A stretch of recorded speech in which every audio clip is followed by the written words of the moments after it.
الحمد لله ثم الصلاة والسلام على رسول الله صلى الله عليه وسلم وبعد. السلام عليكم ورحمة الله وبركاته. mwasiibye mutya baganda bange mwenna abali ku mukutu guno, buli omu yenna ekikyaba akutteko mu mbeera yonna gy'oba okikwatiddeko, nsaba Allah subhanahu wa ta'ala abeere nti akikusasulamu era abeere nti akuteekera mu baddu oba akussa mu baddu abagenda okubeera nga balimu abo abagenda okusanyusibwa ku lw'emirimu gyabwe emirungi gye bakola ku lw'okwagala okusiimisa Allah subhanahu wa ta'ala. Nabwekityo buli omu yenna ali ku mukutu guno mu kaseera kano era mu kaseera essaawa eno buli omu waalikolera kyonna kyaba alikola, tugenda kubeera nti insha Allahu ta'ala twejjukanyayokko mu mbeera okusinziira mu suratul Baqara. Allah subhanahu wa ta'ala bwe yatusomesa n'agamba a'udhu billahi minash shaitani rajim, ya ayuha alladhina amanu, abange mmwe abakkiriza, kutiba alaikumus siyam, mulalikiddwako okusiiba, kama kutiba ala alladhina min qablikum, nga bwe kwalalikibwa kwabo ababasookawo mmwe nga temunnabaawo. Mukikola lwakubeera nti mugoberera obuufu obwabo ababasookawo mu kubeera nga musiiba. Lwaki mukola ensonga eyo? la'allakum tattaqun, oba olyawo ne mubeera nti mufuna omutima ogw'okubeera nga mutya Allah subhanahu wa ta'ala. Yatuteekateekera Allah omwezi guno ogwa Ramadani ogugenda okutandika gye bujja. Tusaba Allah nga tumwegayirira buli ali ku mukutu guno gwonna, buli anaawuliriza ka audio kano, nsaba Allah nga amwegayirira. N'oyo ataliiwo atali ku mukutu, nsaba Allah amusaasire abeere nti atutuusaako mu mwezi ogwa Ramadani. Allahumma amin. Allah subhanahu wa ta'ala bwe yali annyonnyola ku mwezi guno ogwa Ramadan, yatutegeeza nti kyekivaako omuntu okubeera nga akkiriza Allah n'abeera nga atebenkeza omutima gwe olw'okubeera nti akkiriza nti Allah subhanahu wa ta'ala ye yamuteekako etteeka lino ery'okusiiba. Kubanga okusiiba, bw'oyagala okutegeera nti omuddu agondera Allah, omukwata n'omuteekako okulumwa enjala. Kigambibwa nti abaatusookawo baafuna iman lwakubeera nga abantu baalumwaki, baalumwa enjala. Emitima Allah subhanahu wa ta'ala yagikwata n'agiteeka awantu mu sitowa. Bwe yasooka n'agikwata n'agiteeka awantu, n'abeera nga buli kyetaagisa agiwa, ne gimala emyaka 10 nga giri mu muliro, giri awo gibonaabonera omwo, naye nga Allah gitaddemu giri kulya emmere, buli ekyetaagisa kigirina.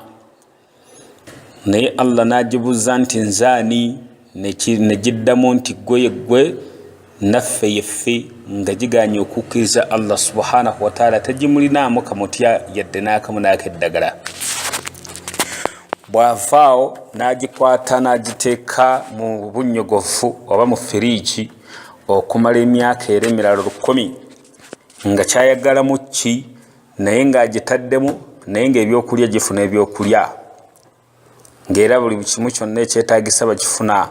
N'agibuuza nti nzaani, gyamuddamu nti ggwe ye ggwe, naffe yeffe, nga tebalinaamu kweralikira kwonna kwe bayinza kutya Allah.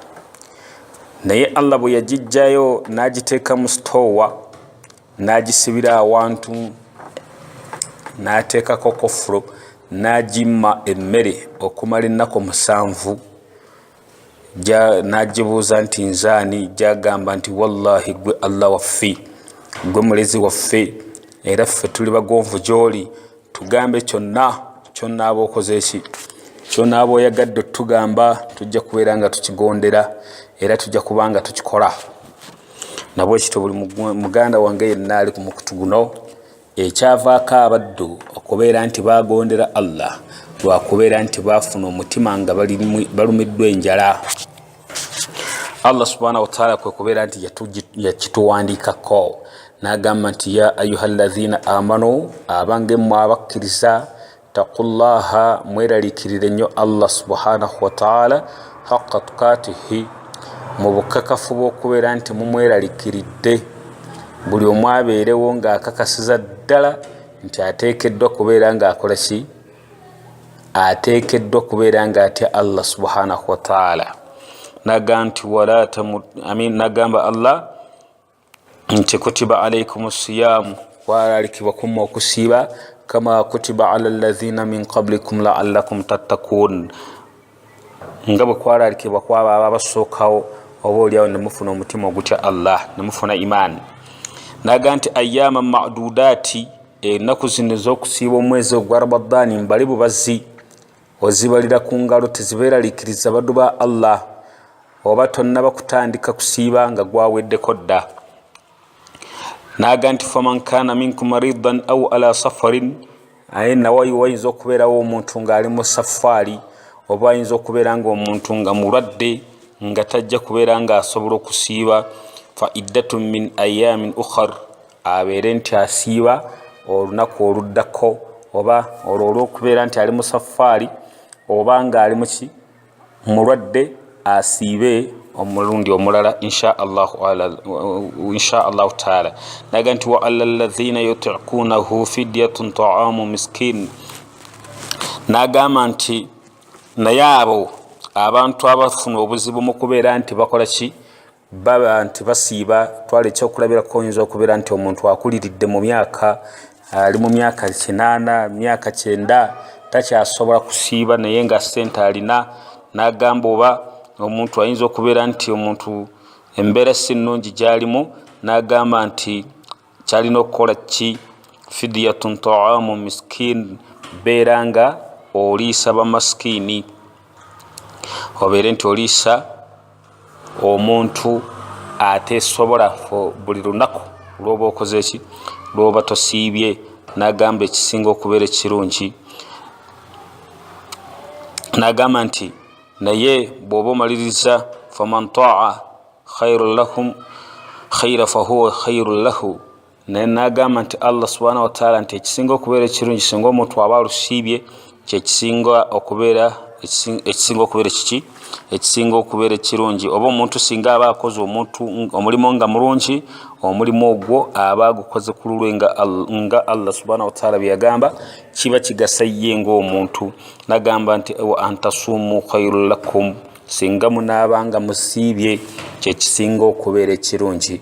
Amakulu nti niwobanga oli mu safaari ennaku zino safaari zaffe za mangu omuntu dakiika 2 ali Spain endala ali mu England wuuyo ali Uganda awo kiba kyetaagisa okwetegerezaawo insha Allah ta'ala. Nagamba wa antasumu khairul lakum in kuntum ta'lamun naga nti naye kisinga muba musiibye kyekisinga okubeera ekirungi okusinga okuliisa omuntu mu kifo ky'okusiiba gwe nogaa nti anze kati mu kifo ky'okusiiba kamale galiisaamu abantu nze sigale nga sifusiibye ate ng'osobola okusiiba Allah agambye nti kyekisinga okubeera ekirungi.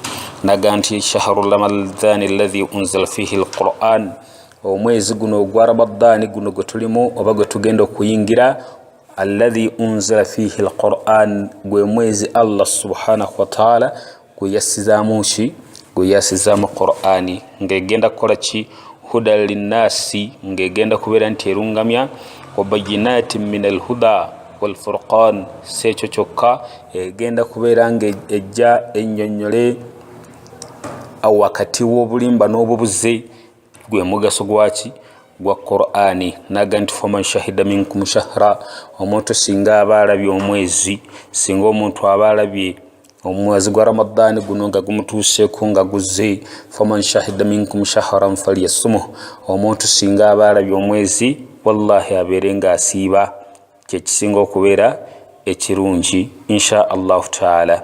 Bwe tunaaba nga tufunye akadde tujja kubeera nga twongerezaako insha allahu taala. Wabarakallahu fikum wa jazakumullahu khair. Nsagala Sheikh Othman Musa Mukote, Imamu Masjid Makka, Mbale, Busamaga, Uganda.